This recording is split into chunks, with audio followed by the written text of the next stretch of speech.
Our top story tonight deals with a mystery that is shaking the world's most dangerous war zone, that's West Asia. Has Iran, behind the fog of war, under threat from a rampant Israel, secretly become a nuclear power? Now, we always knew it had the capability. That is neither a mystery nor a secret. America has repeatedly tried to stop Iran from becoming a full-fledged nuclear power, in fact. The IAEA has constantly monitored Iran's nuclear facilities, but for the last year, Iran has not only become part of the war zone situation, but it has become belligerent. So did Iran, in the past week, under the cover of secrecy, acquire the capability of using a nuclear bomb, thereby changing the strategic balance of the region and ending Israel's status as the only nuclear power in the region? You see, on the 6th of October, Iran suddenly shut down its airspace starting 9 p.m. local time. Less than 2 hours later, Iran reported a 4.4 magnitude earthquake in a province located around 130 kilometers from Tehran. Seismic activity and military airspace closures at the same time. So, is this coincidence? Or did Iran conduct an underground nuclear test? Let's just take a pause here and just consider the ramifications of a nuclear Iran already embroiled in proxy wars and regional conflicts. The introduction of nuclear weapons could escalate violence beyond anything that West Asia and the world have seen in decades. Iran is not an irresponsible country, but it is now in a position to challenge Israel's unilateral domination. And if Iran feels cornered or threatened, could it use these weapons as leverage, or worse, as a first strike? Millions of innocent lives across Israel, Iran, neighboring countries would be in immediate danger. One wrong move, a misinterpreted military maneuver, and the world could be facing nuclear devastation. Let's just break this down for you. As per reports, on the 6th of October, Iran suddenly and temporarily shut down its airspace. All flights from Iranian airports were reportedly cancelled from 9 p.m. on Sunday, October 6, until 6 a.m. the following Monday. In fact, the Iranian Civil Aviation Authority reportedly issued a notice to air missions, NOTAM, signaling a military exercise in the western part of the country. However, this may not have just been a routine exercise. Could the airspace closure be part of a larger, secretive operation? Was it merely a precautionary move for military drills, or was there something more?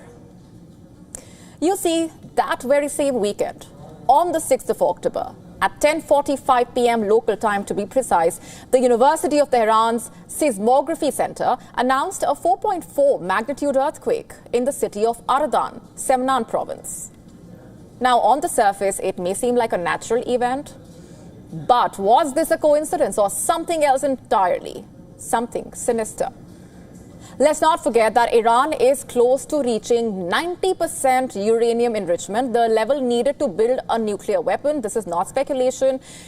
The International Atomic Energy Agency, IAEA, its report in August stated that Iran had increased its stockpile of uranium enriched to 60%.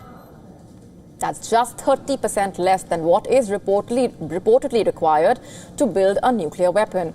Now, if we join the dots, the airspace shutdown, the earthquake, Iran's nuclear ambitions, the possibility that Iran might have tested a nuclear device underground, perhaps may not seem far-fetched. But again, why now? Iran's supreme leader Ayatollah Ali Khamenei has reportedly long maintained a fatwa declaring nuclear weapons illegal, yet amid tensions in West Asia, could Iran be reconsidering this stance is the question. Remember, during his speech last week, Khamenei said Israel will not last long. So could Iran have secretly altered the defense doctrine in response to Israeli attacks, thereby advancing their nuclear agenda? Just last week, Iran launched around 200 missiles at Israel, remember, marking its second direct strike this year itself. Iran framed this attack as retaliation for Israel's targeted killings of Iran-allied leaders and commanders. But is there more at play here? Were these missile strikes a distraction while Iran moves towards nuclear capability? You see, Iran has consistently denied seeking nuclear weapons, but denial is common in geopolitics, and actions on the ground often depict something else altogether. And this brings us back to the core question: could Iran, under the guise of military exercises and strategic posturing, be quietly building a nuclear arsenal? Well, the signs are troubling, to say the least. For long, Israel has been rumored to possess nuclear weapons. It has maintained a policy of ambiguity regarding its nuclear arsenal, but reports say most experts agree that Israel possesses significant nuclear capabilities. So, if Iran were to acquire nuclear weapons, is West Asia essentially staring at a nuclear cloud? As per reports on Wednesday, US President Joe Biden and the Israeli Prime Minister Benjamin Netanyahu had a telephonic conversation. What was the topic? Reportedly, Israel's potential retaliation against Iran for its missile attack. According to reports, Biden has warned Israel against targeting nuclear or energy sites in Iran, fearing an uncontrollable cycle of retaliation. But again, the question is, will Israel comply? Meanwhile, Iran's leadership, including the president, Masoud Pezeshkian, reportedly said that Tehran does not want war with Israel, but it will retaliate if provoked. But then, if Iran already has nuclear weapons, West Asia could quickly become one of the most dangerous regions. The delicate balance of power would shift entirely. Countries like Saudi Arabia, Egypt, both regional powerhouses, might feel pressured to develop their own nuclear programs, triggering a regional arms race. The global non-proliferation treaty, already fragile, could crumble further. The stakes could not be higher, and the consequences of inaction could be catastrophic, to say the least.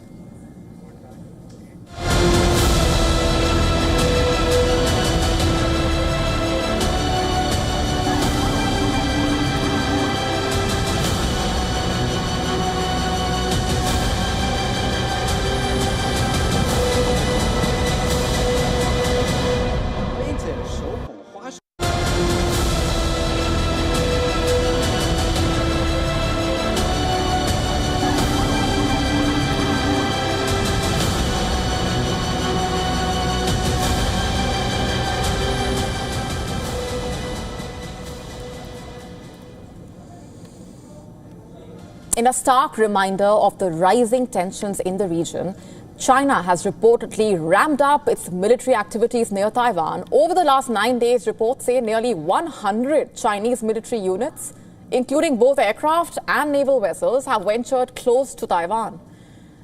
Now, this development is not an isolated incident, but is reportedly part of China's sustained campaign of intimidation. Taiwan's Ministry of National Defense reportedly stated that just within a 24-hour period, 12 Chinese aircraft, 8 naval vessels, and even an official Chinese ship were spotted operating near Taiwan's borders. The surge in operations is nothing short of an alarming escalation. Why are we saying that? Because since the start of October, China has reportedly dispatched a staggering 68 military aircraft, 31 naval vessels towards Taiwan. Let's just be clear here. These are not just routine military exercises. In fact, as per experts, China is systematically applying pressure, testing Taiwan's defense capabilities, and engaging in a dangerous form of psychological warfare. They said it is part of China's larger grey zone strategy, a tactic that basically falls short of outright conflict, but tests the waters. In this case, both literally and figuratively. As per reports, since 2020, China has adopted these tactics with increasing frequency by constantly sending ships and aircraft near Taiwan. Beijing reportedly seeks to keep Taiwan's military on high alert, drain its resources, and send a reminder that Taiwan is always under threat. So was the recent move by China a military maneuver or a strategic move? Taiwan says 9 out of the 12 Chinese aircraft crossed the median line of the Taiwan Strait. These incursions took place reportedly across several channels, several regions, beg your pardon, including Taiwan's northern, central, southwestern, and eastern air defense identification zones. So, are China's moves signaling an intent to normalize its military presence in these areas? Just a quick backgrounder here. Since 1949, Taiwan has functioned as a self-governing entity completely separate from mainland China. But China continues to claim Taiwan as part of its territory and has not ruled out using military force to achieve what it calls reunification. In fact, Beijing views Taiwan's autonomy as a threat to its national interests, while Taiwan sees China's aggression as an existential threat. And Taiwan, on its part, has made its stance absolutely clear. On the occasion of Taiwan's National Day, in fact, the Taiwan president vowed to resist annexation amid the constant Chinese threats. You have to listen to this. The Republic of China has already put down roots in Taiwan, Penghu, Kinmen, and Matsu, and it is not subordinate to the People's Republic of China. On this land, democracy and freedom are growing and thriving. The People's Republic of China has no right to represent Taiwan. The 23 million people of Taiwan, now more than ever, must reach out our branches to embrace the future. As President, my mission is to ensure that our nation endures and progresses, and to unite the 23 million people of Taiwan. I will also uphold the commitment to resist annexation or encroachment upon our sovereignty.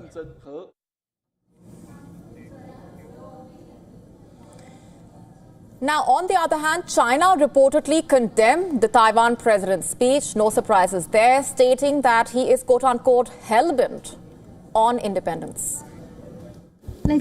Lai Ching-te's speech arbitrarily served the historical connection between the two sides of the Taiwan Strait, rehashed his arguments on neither side being subordinate to the other, and his insistence on sovereignty, and changed up all manner of tactics to peddle the fantasy of Taiwan independence. He once again exposed his hell-bent position on Taiwan independence and his sinister intention to escalate tensions in the Taiwan Strait for political self-interest.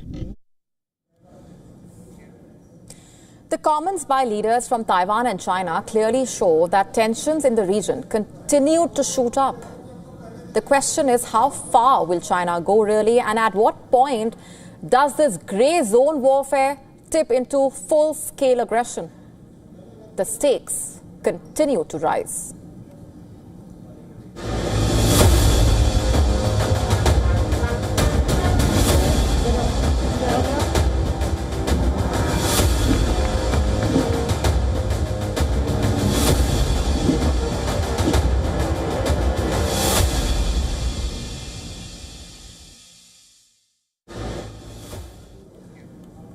All is not well with Emmanuel Macron, far from it. And to make matters worse for him, the deepfake storm hit the French president as well. To be specific, a deepfake video doing the rounds on social media purported to show Emmanuel Macron kissing another man on a boat. Not just that. There is also a deepfake video of him and pop star Taylor Swift that purports to show the French leader dancing with the pop star. Anyway, so basically, Macron was asked about this deepfake video. This was in an interview to American magazine Variety. He was asked if he knew there is a deepfake video of him and Taylor Swift dancing on social media. And this is how he responded. I'm quoting, "I haven't seen that one, but I saw one this summer where I was made to look like I was kissing one of our male security officers.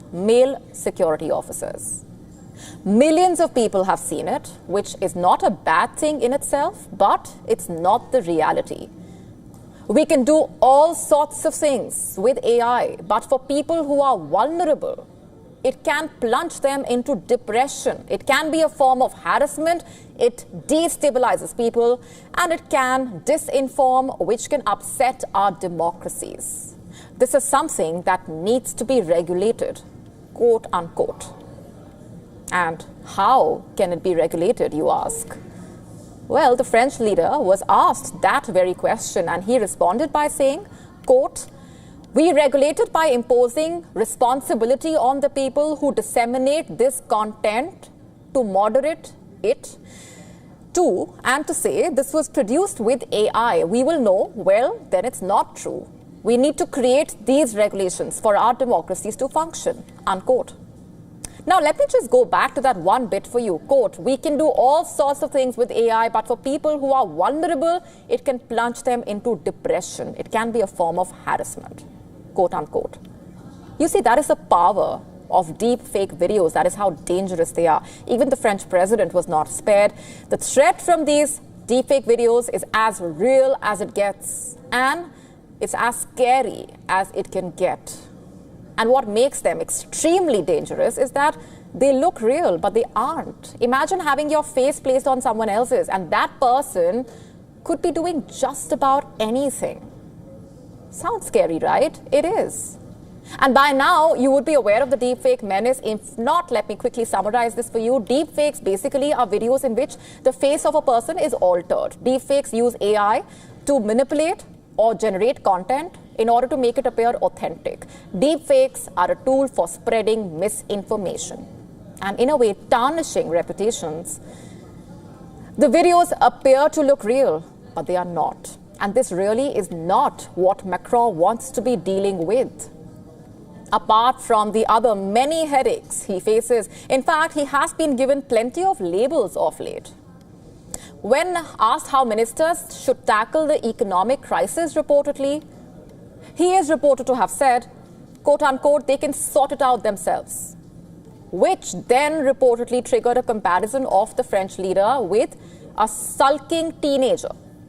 This was reportedly on a program called Macron, the Depressed President, quote unquote.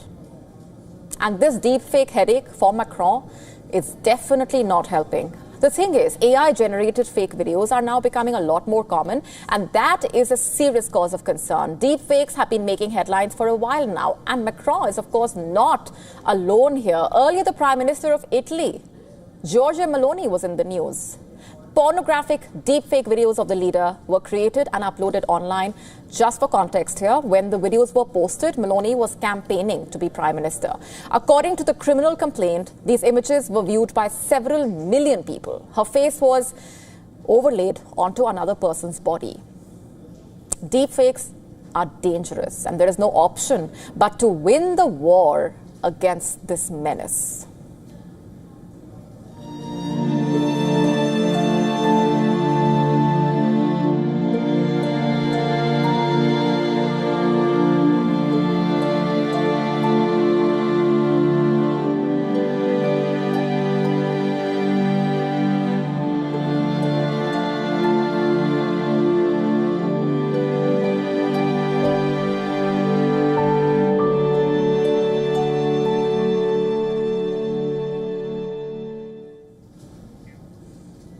Ratan Tata, the patriarch, the visionary who transformed India's oldest conglomerates through a string of eye-catching details into a global empire. He has passed away. He was 86. The man, the legend, is known as someone who imagined big during 21 years as the chairman of Tata Sons. Our next report tells you more about his journey as the country mourns the loss of the country's business tycoon. Jamshedji Tata established a trade firm in 1868. The company then branched out into cotton mills, steel industries and hotels. This is how the Tata Group was born. In India, the Tata name is everywhere. From the packet of tea that wakes us up in the morning, to the buses that take us to work, to the hotels, and to almost everything in everyday life. No other name is as representative of the possibilities and failures of India's private sector. In Ratan Tata's ambition and through his mistakes, Tata captured the potential of a global, modern India. The centuries-old conglomerate he led has grown along with India. From the first stirrings of an industrial economy in the subcontinent with its steel plant in Jamshedpur, through the dull years of socialism and the burst of post-liberalization optimism. Ratan Tata took over in 1990, a year before India began to deregulate and open up the economy. Under him, a group that made steel, trucks and chemicals quickly diversified into small cars, information technology and beyond. More importantly, beyond the country's shores.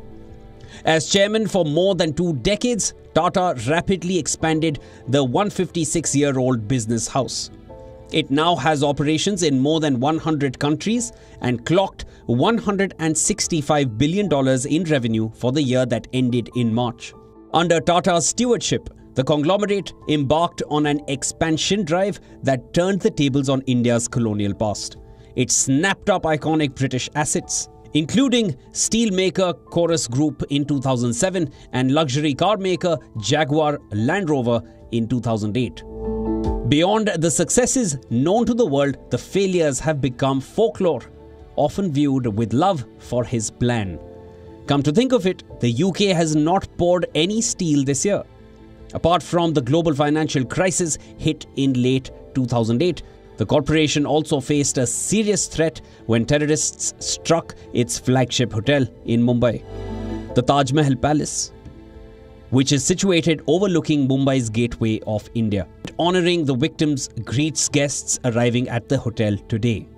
Ratan Tata made personal visits to the victims' families, underscoring his people-first attitude. Tata witnessed yet another setback in the automotive industry with the nano microcars failure. He envisioned creating an affordable car for the millions of Indians who normally rode scooters to work and school. A familiar sight on Indian roads with an entire family on two-wheelers. The price tag was 100,000 rupees or $1,190. However, 10 years after its debut in 2018, production of the Nano came to an end. This was due to low demand caused by initial worries about its quality and safety. Perhaps the final business battle Tata fought was his most gratifying. In yet another feather in the hat for the group, after nearly 90 years of state ownership, Tata Sons reclaimed the nation's main airline, Air India, in 2021. The sale allowed Tata to reintroduce an airline that JRD had built.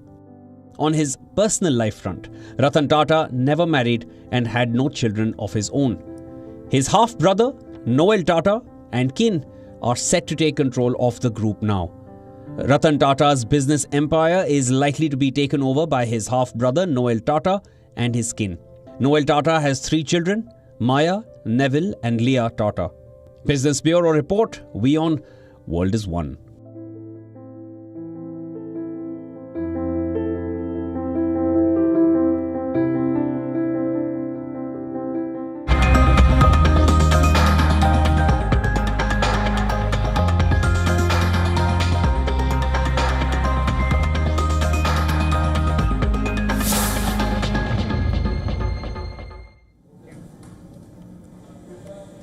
Our next story is about India's defense sector, a major milestone there. India has recently approved plans to construct 2 of a new class of nuclear-powered attack submarines. Let's get you the details. In a project estimated to cost about 450 billion rupees, that's $5.4 billion, India has now sealed the deal for 2 attack submarines out of the 6 new Class 1s Indian Navy plans to make. Prime Minister Modi's cabinet reportedly gave the go-ahead for the first 2 submarines of a new class of 6 the Indian Navy plans to make. And as per reports, these 2 new submarines will be built at the Shipbuilding Centre in India's southern port of Visakhapatnam. But the delivery dates for these submarines are yet to be known. Construction major Larsen and Toubro is also expected to join the project, in fact. And this comes as part of India's drive to boost naval capabilities. This is a big boost for its indigenous defense capabilities. Not just that, with this, India joins a handful of countries like China, France, Russia, the US, as far as constructing these specialized submarines is concerned. In the past, India had leased 2 nuclear-powered attack submarines from Russia, but returned them since, and now it is in talks to lease another one. So what's so special about these particular submarines, you ask? Well, they are faster, quieter, and capable of staying underwater for longer than the conventional diesel-powered craft, which makes them more difficult to detect. Interestingly, the recently approved submarines will be different from the Arihant-class nuclear-powered submarines that India is currently building, which can basically launch nuclear weapons. Now, to give you some background here, INS Arihant was first commissioned back in 2016. The second Arihant-class submarine, known as INS Arighat, has been commissioned in August this year. You see, nuclear-powered attack submarines rank among the most potent naval weapons in the world. As part of its nuclear triad, which is basically military strategy that allows a country to launch airstrikes from land, air, and sea, as far as nuclear-powered ballistic missile submarines are concerned, there is INS Arihant, INS Arighat, S4, also known as INS Aridhaman, is expected to enter service by 2025. Now, let's just give you a bit of context here. China currently is the world's largest naval force and has been a security concern for India. China has been steadily enhancing its underwater domain awareness in the Indian Ocean region through the alleged deployment of survey and research vessels. However, China reportedly says the aim is to collect oceanographic and other data crucial for navigation and submarine operations. All said and done, this is worrying for India and poses significant risks to the regional stability. And it does not even end here. Another major challenge for India is the deepening maritime cooperation between Beijing and Islamabad, as China is reportedly assisting Pakistan to build its navy, which also basically means that Pakistan's naval presence there remains a core concern for India. And in time to come, the Indian Ocean region poses the risk of becoming volatile. India, meanwhile, is modernizing its military and bolstering its defense against any and every threat that it might face. As the icy grip of the winter season tightens on Eastern Europe, Ukraine finds itself in an increasingly perilous position. Russian forces are advancing relentlessly, employing innovative tactics that have left Ukrainian defenders reeling. Our next story brings you the latest from the battlefield, and also how President Zelensky is desperately seeking support from the European allies to stem the Russian tide and advances. Perhaps a sign that Zelensky is begging for peace.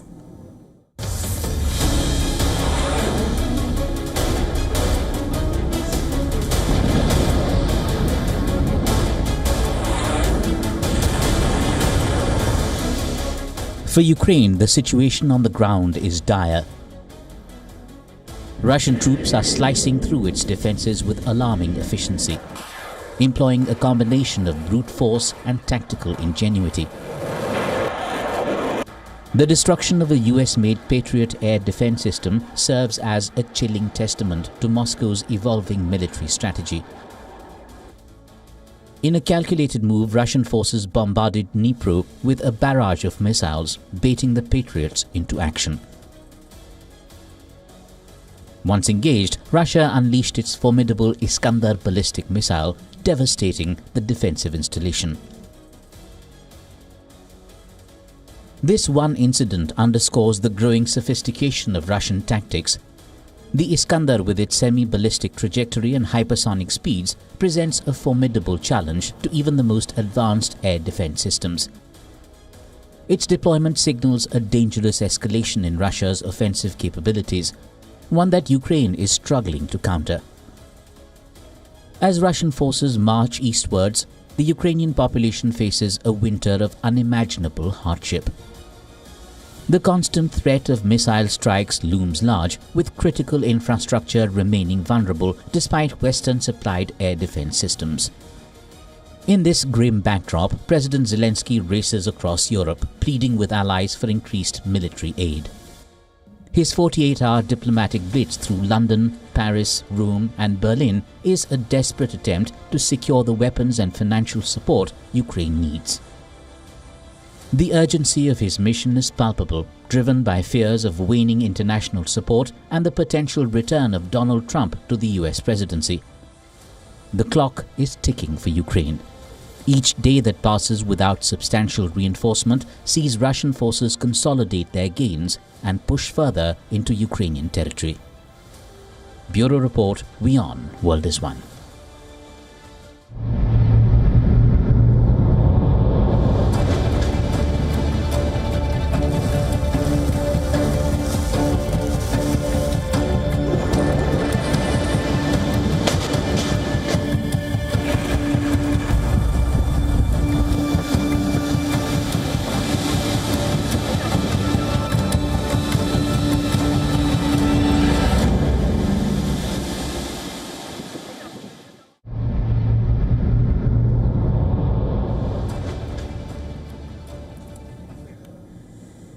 Shifting focus for now, the U.S. presidential race has made a pit stop in Pennsylvania. Both candidates, Kamala Harris and Donald Trump, are trying hard to woo the voters in the crucial battleground state, with election day just 4 weeks away now.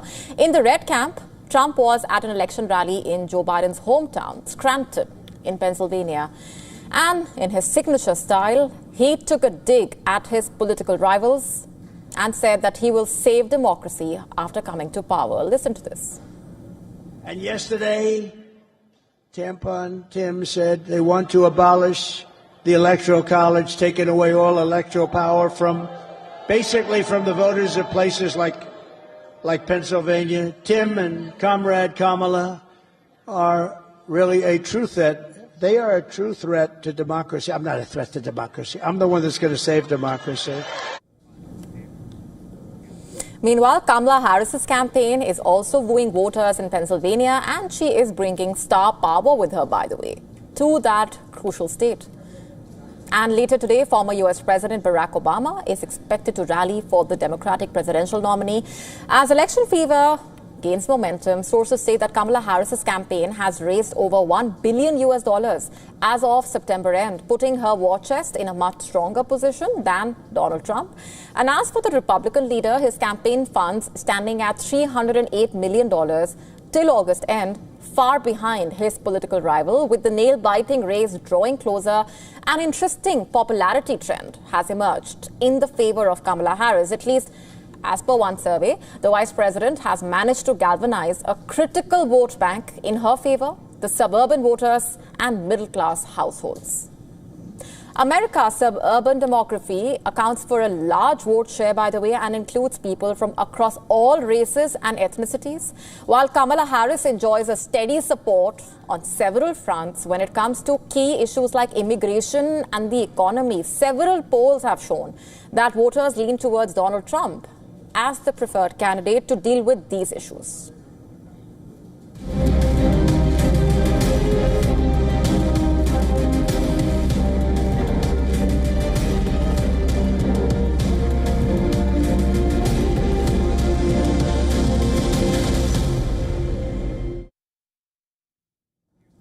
In what could be a landmark ruling, the U.S. Department of Justice has asked the U.S. court to force Google to divest parts of its business, such as its Chrome browser and its Android operating system. The aim essentially is to limit Alphabet, Google's parent company's illegal monopoly in online search, allegedly, as per reports. The Justice Department's proposal could potentially reshape how Americans find information on the internet, while shrinking Google's revenues, reportedly, and giving its competitors more room to grow. And the proposed fixes also aim to keep Google's past dominance from extending to the rapidly rising AI sector. Moreover, reports suggest the Justice Department might also ask the court to end Google's payments to have its search engine pre-installed or set as the default on new devices. Google was found to have made annual payments of up to $26 billion in 2021 to companies including Apple and other device manufacturers to ensure that its search engine remained the default on smartphones and browsers, thus maintaining its monopoly over other search engines. Google, in fact, has denied all the charges against it. The company maintains that it is its search engine's quality that has won users, and that users are free to choose other search engines as their default.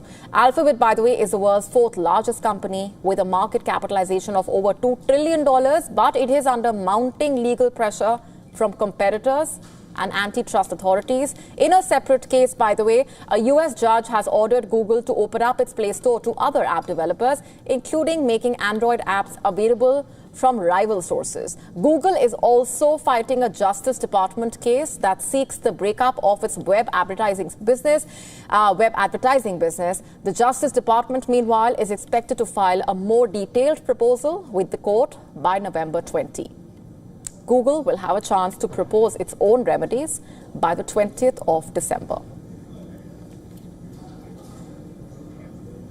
And the race for the next Conservative Party leader in the UK is down to 2.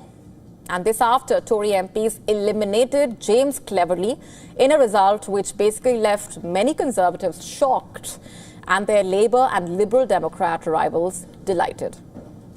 Kemi Badenoch and Robert Jenrick will now compete for the party's top post in a vote by party members. Cleverly's exit in the final vote of the party MPs was unexpected as he had topped the previous round of voting and was the favourite to win. But the results saw Cleverly lose support, going from 39 votes on Tuesday to 37.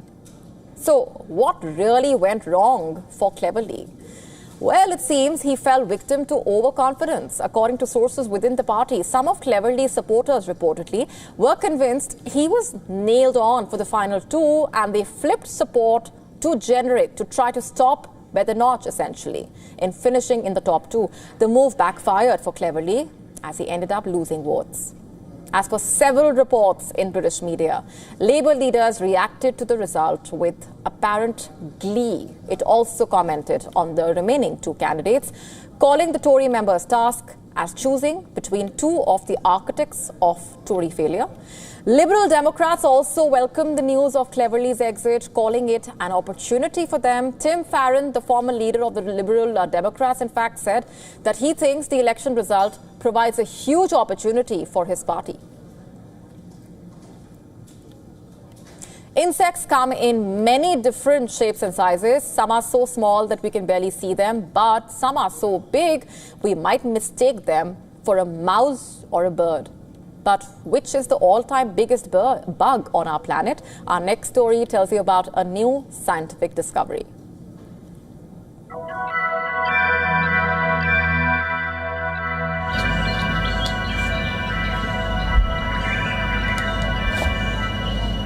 "300 million years ago, a monster bug slithered through dense forests, its shadow stretching across the forest floor.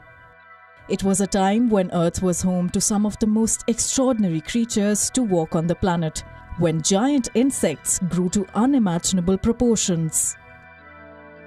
Scientists say Arthropleura was the largest insectoid beast ever known, a nightmarish relic of an ancient Earth.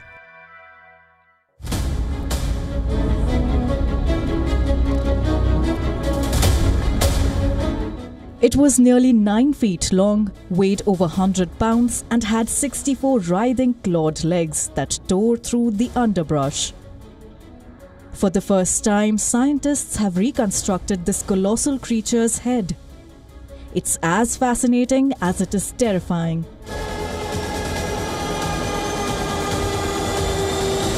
Arthropleura is the giant myriapod that lived during the Carboniferous, so around 300 million years ago.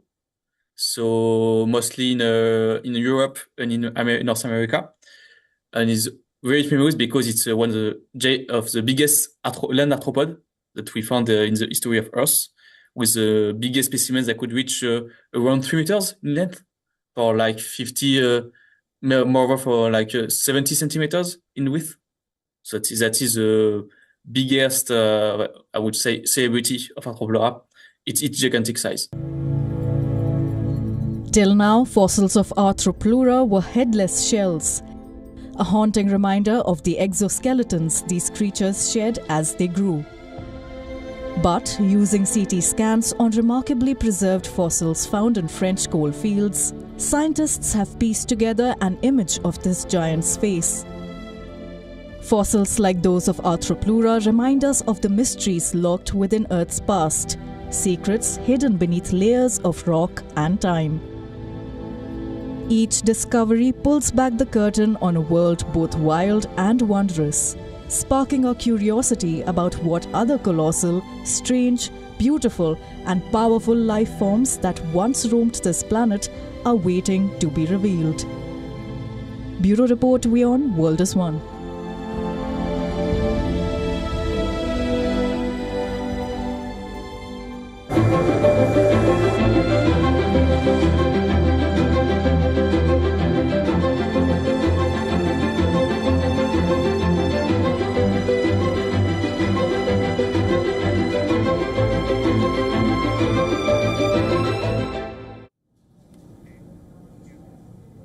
And let's talk about the world of entertainment, what's happening there. The Saudi Film Commission has announced the launch of Saudi Film Nights in China. This, in fact, will be the first time Saudi films will get a screening in the world's largest cinema market. The film nights, as per reports, are scheduled to take place from the 21st of October to the 26th in Beijing, Shanghai and Suzhou. Special screenings will be held before the official release of these films in Chinese theatres. The announcement comes after the success of previous such events in Morocco and Australia. In fact, the event will include discussions with filmmakers aiming to engage audiences and industry professionals. But why is Saudi Arabia doing this, you ask? Well, the Saudi Film Commission aims to basically develop the Saudi film industry, highlighting local talent and promoting cultural exchange. Experts expect that the event will attract prominent figures, journalists, film critics, cinema enthusiasts from China. In the month of March, the Saudi Film Commission signed an MOU with Bona Film Group, which is one of China's leading film companies. Prince Badr bin Abdullah bin Farhan Al Saud, the kingdom's Minister of Culture and Chairman of the Film Commission, signed the partnership as per reports during an official visit. And this collaboration focuses on film distribution, talent development and investment in the film industry. It also explores establishing a joint film fund and enhancing Saudi filmmakers' skills through Chinese film education institutions. But why China? Well, China is the world's largest cinema market, like we said. The country, in fact, is critical to global box office revenue. In the past, even Hollywood has made some exceptions to their films to push their films in China. The two countries also share a rich history of cultural exchange. Highlights include China's participation as a guest of honor at the Janadria Cultural Festival in 2013 and the Roads of Arabia exhibit at Beijing National Museum.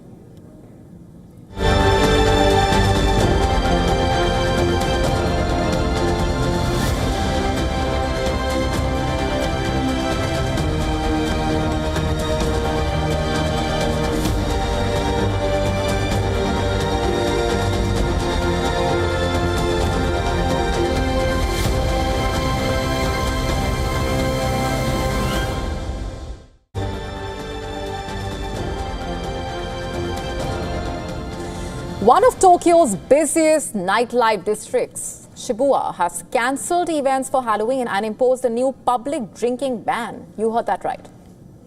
Now, this basically comes after the district attracted rowdy party-goers, as per reports, on festivals like Halloween and New Year's Eve. The authorities previously had implemented public drinking bans in a bid to curb public drinking at the iconic Shibuya crossing and surrounding areas. However, the officials have now doubled down on the ban by enacting a year-round overnight prohibition to stop littering and alcohol-related ruckus. The measure, which came into effect on the 1st of October, limits the consumption of alcoholic beverages at several popular spots in central Shibuya every day between 6 p.m. and 5 a.m. The latest restrictions now also cover Shibuya Center Street and Miyashita Park and additional districts like the east side of Shibuya Station and the Club District. The ban, however, does not legally penalize the violators, and it enables private security officers to confiscate alcoholic beverages from the offenders. There is just one story dominating sporting headlines today. Tennis legend Rafael Nadal will retire from professional tennis next month on home soil. The 22-time Grand Slam champion has ended all speculation over his future by confirming his decision to walk away after the Davis Cup finals in Malaga. Nadal has not played competitive tennis since a quarter-final defeat in the men's doubles competition at the Paris Olympics. Nadal and his heir apparent Carlos Alcaraz fell to eventual silver medalists Rajiv Ram and Austin Krajicek on Philippe Chatrier in straight sets. Nadal was also eliminated in the singles competition by his great rival Novak Djokovic in the second round. In fact, Nadal returned to his happy hunting ground at Roland Garros for one last crack at glory after a first-round exit to Alexander Zverev in the first round of the French Open early this year. He skipped Wimbledon to prepare for the Olympics, but there would be no golden goodbye on a court that he basically owned for the majority of his career. Nadal also sat out of the US Open and pulled out of the Lever Cup, saying he wasn't ready to compete at the highest level. The buzz around Nadal's retirement had been on ever since he pulled out of the French Open last year. He wanted to go out on a high in 2024 and sat out of the second half of last year in a bid to allow his battered body to heal. However, his body was unable to adjust to the rigors of professional tennis and broke down again just before the Australian Open. Nadal has a 12-7 win-loss record this year in singles and a 4-2 doubles record. Nadal burst onto the scene as a promising junior and ends his career as the greatest clay court specialist of all time. He won a record 14 French Open titles and never lost a final on Philippe Chatrier, which basically saw him bestowed with the tag of King of Clay. He won each of the other 3 Grand Slams at least twice and was the first player to get to 22 Grand Slam singles titles, a record bettered only by Djokovic. Nadal also, by the way, won an Olympic gold medal in singles and doubles. The Davis Cup finals allowed Nadal a final shot at glory with the Spanish team headlined by Alcaraz. He will go down in history as one of the greatest to have played the sport, and along with Djokovic and Roger Federer, made this the most defining generation in the sport. Hola a todos, estoy aquí para comunicaros que me retiro del tenis profesional. I'm here to tell you that I'm retiring from professional tennis. It's been a rough few years, especially the last 2. I haven't been able to play without limitations. It's been a difficult decision, one that has taken me a while to make. But in this life, everything has a beginning and an end. And I think this is the right time to put an end to what has been a long and much more successful career than I could have imagined. En esta vida, pues todo tiene un principio y un final. Y creo que es el momento. And with that, it's a wrap on this edition of Gravitas Tonight. This is me, Molly Gampir, signing off. Thanks very much for watching.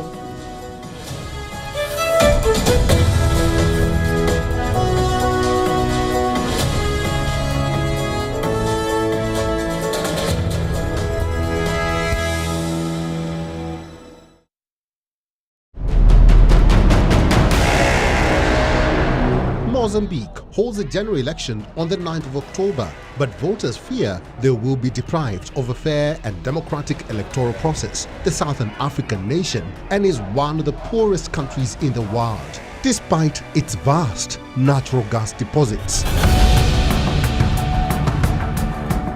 Kenya's Deputy President Rigathi Gachagua apologizes to his boss, President William Ruto, and citizens after lawmakers launched an impeachment proceeding. If you insubordinate the state, you are not worth being a state officer. And Ethiopia's capital hosted thousands at the Irecha Heritage Festival on one end of Addis Ababa, and on the other, thousands celebrated an annual religious festival marked by the lighting of bonfires, according to the beliefs of the local Orthodox Christian faithful. That's this week on World of Africa, at these times on WION. World is One. The US race to power, marked by high-octane campaign rallies, life-threatening encounters, game-changing presidential debates. The color and the drama. The key defining moments. Deep insights and informed analysis. Watch